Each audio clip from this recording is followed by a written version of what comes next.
দাড়ি রাখলে বালা বউ পাইতা না। না আমরা বইয়ে বইয়ে সিরিয়া না সবাই, আপনি না খেল বালা বউ পাইছেন। আমরা হুজুররা বসে বসে আপনি কি বনে না খাই উদা?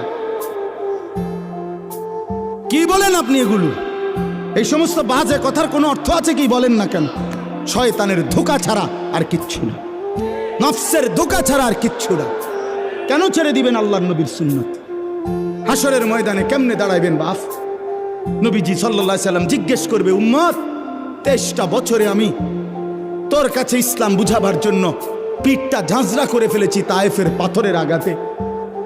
আমি পেটে 2টা পাথর বাঁধছি ক্ষুধার কষ্টে। আমি দান দান শহীদ করেছি উহুদের ময়দানে। আমার এত কষ্ট, এত রক্ত, আমার এত চোখের পানি, আমার দিবারাত্রির এত কান্না, বিনিময়ে তুমি এটা কি নিয়ে আসলে? তখন কি বলবেন? কি বলবেন বাবা?